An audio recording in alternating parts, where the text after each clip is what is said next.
పెళ్లి అనగానే చేసుకునే వారితో పాటు పెళ్లికి వెళ్లేవారు కూడా షాపింగ్ చేసేస్తారు. ట్రెండ్కి తగ్గట్టుగా కనిపించేందుకు ఎంత ఖర్చు పెట్టేందుకైనా సిద్ధపడతారు. అయితే షాపింగ్ చేసేటప్పుడు పాటించాల్సిన కొన్ని చిట్కాలు ఈ వీడియోలో మీకోసం. షాపింగ్ ప్రారంభించే ముందు ఇంత అని ఒక బడ్జెట్ సెట్ చేసుకోండి. ఆ బడ్జెట్లో వచ్చే వస్తువులను మాత్రమే కొనుగోలు చేయాలి. బడ్జెట్ గురించి ఆలోచించకుండా ఖర్చు పెడితే ఇబ్బంది పడతారు. ఆ తర్వాత ఏం కొనాలి అనుకుంటున్నారో ఇంట్లోనే ఒక లిస్టు రాసుకోండి. షాపింగ్కి వెళ్ళినప్పుడు చాలా మంది రీటైలర్లు వ్యూహాత్మకంగా కౌంటర్ల దగ్గర ఆకర్షణీయ వస్తువులను ప్రదర్శనలో ఉంచుతారు. వాటిపై దృష్టి కేంద్రించకపోవడమే మంచిది.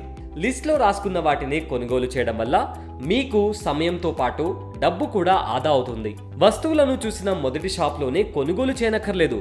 నాణ్యత గల వస్తువులను సరైన ధరకు పొందుతున్నారని నిర్ధారించుకోవడానికి వివిధ రీటైలర్లు, ఆన్లైన్ స్టోర్స్ ధరలతో సరిపోల్చండి.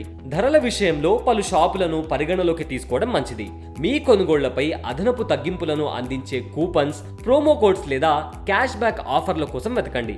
ఏ షాపులో ఎలాంటి ఆఫర్లు ఉన్నాయో తెలుసుకోండి. వివాహ వేడుకలలో ఒక రకమైన వస్తువును ఎక్కువ మొత్తంలో కొనుగోలు చేయాల్సి ఉంటుంది.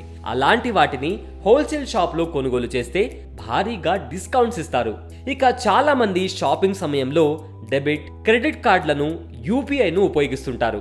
అలా కాకుండా నగదు తీసుకెళ్లడం మంచిది. జేబులో నుంచి డబ్బులు ఇచ్చేటప్పుడు ఖర్చు గురించి ఎక్కువగా ఆలోచిస్తాం. దీనివల్ల కొంతవరకు ఆదా చేసుకోవచ్చు.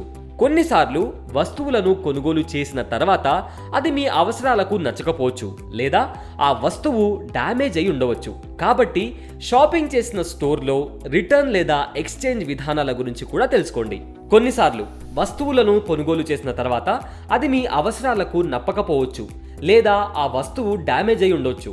కాబట్టి షాపింగ్ చేసిన స్టోర్లో రిటర్న్ లేదా ఎక్స్చేంజ్ విధానాల గురించి కూడా తెలుసుకోవడం మంచిది.